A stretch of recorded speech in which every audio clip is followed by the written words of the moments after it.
आज हमारी मांग के मुख्य 7 बिंदु हैं, जिसमें से पहला है कि क्षेत्रीय युवाओं को रोजगार दिया जाए।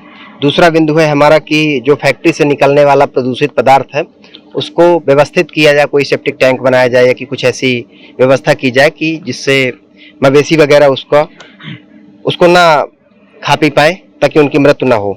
तीसरा, जो पटना बांध का पानी जो सीपेज का जो लिया जा रहा है, जो रोहनिया गांव में जाता है, उसको कंपनी ना ले। चौथी हमारी मांग थी कि फैक्ट्री में कार्यरत प्रत्येक कर्मचारी का बीमा कराया जाना चाहिए। और पांचवी मांग है हमारी, फैक्ट्री में महिलाओं को भी बराबर की हिस्सेदारी मिलनी चाहिए, उनको भी यहाँ पर रोजगार मिलना चाहिए। छठवीं मांग है कि फैक्ट्री से जो प्रदूषण निकलता है, ये एक प्रकार का सुझाव भी है हमारा, तो इस प्रदूषण को रोकने के लिए यहाँ पे कुछ लगभग 2-2.5 हजार पौधे लगाए जाने चाहिए। पौधे ऐसे नहीं लगाने चाहिए कि सिर्फ कागज में लगे, यहाँ के क्षेत्रीय लोग भी जन सहयोग करेंगे उसमें, और इसका बृहद पौधारोपण करना चाहिए। हमारे माननीय तहसीलदार साहब, माननीय एसडीएम साहब और फैक्ट्री प्रबंधन के सहयोग से हम सब लोग सहयोग करेंगे उसमें, और एक बृहद पौधारोपण होना चाहिए इस क्षेत्र में। और 7वीं मांग है हमारी कि जो डाणिन गांव है जो फैक्ट्री ने गोद लिया है, उसमें शिक्षा, स्वास्थ्य और पेयजल की समुचित व्यवस्था की जाए। ये हमारी मांगे थी। मांगे तो थी, लेकिन अभी बीच में विचार विमर्श सभी बैठक होकर अभी हुई, सभी मुद्दों पर चर्चा हुई है। माननीय तहसीलदार साहब ने पटना बांध के पानी की जांच कराने के लिए कहा है, और फैक्ट्री प्रबंधन के जो पांडे जी हैं, उन्होंने जो प्रदूषित पदार्थ निकलता है उसको रोकने के लिए और क्षेत्रीय युवाओं की जो रोजगार की बात है तो उनको रोजगार देने के लिए भी आदरणीय पांडे जी ने कहा है।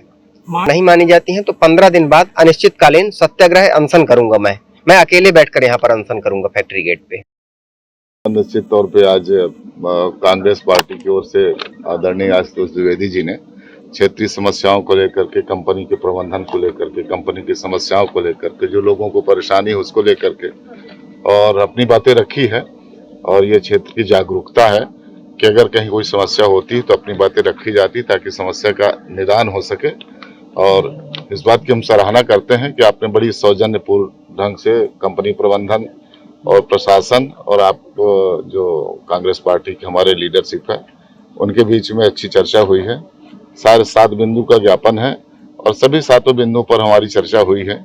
एक एक करके देखेंगे, प्रबंधन से हम व्यक्ति से भी चर्चा करेंगे, प्रशासन से चर्चा करेगा, और अगर कहीं प्रशासनिक जो नियमावली है और उन्होंने जो वैधानिकता का कहीं उल्लंघन किया है तो निश्चित रूप से उस पर प्रशासन अपना एक्शन लेगा और एश्योर करेंगे कि जो जिस कमिटमेंट के साथ कंपनी यहाँ लगी हुई है, फैक्ट्री लगी हुई है, उस कमिटमेंट को पूरा हो। सर, मुख्य बिंदु रहा कि यहाँ लोकल लोगों को रोजगार नहीं। इस बिंदु पर भी चर्चा होगी कि जो कंपनी के कमिटमेंट रहते हैं रोजगार के संबंध में, वो रोजगार पूरे क्षेत्रीय नागरिकों को मिले, ये पूरा देखा जाएगा। निश्चित तौर पे अगर इन्होंने बांध कटवाया है तो हम इसकी जांच करेंगे, जल्दी 1-2 दिवस में हम उसकी जांच कर लेंगे और इसको क्लियर कर लेंगे। अगर इसका उल्लंघन है तो इसको उल्लंघन की कार्रवाई होगी। और सीफर्स की पानी लेने का जहां तक है तो वो तो इरिगेशन डिपार्टमेंट से, बकायदे प्रशासन से अनुमति है, और फैक्ट्री चलाना है तो पानी तो जरूरी है, लेकिन पानी वो भी लीगल तौर पे जहां से परमिटेड हो वहीं से ही लेना है। ये हम एश्योर करेंगे, ये तो हमें प्रशासन एश्योर कर लेगा। हमसे जुड़े रहने के लिए हमारे YouTube चैनल को सब्सक्राइब करें और नई वीडियो की नोटिफिकेशन के लिए बेल आइकॉन को दबाएं।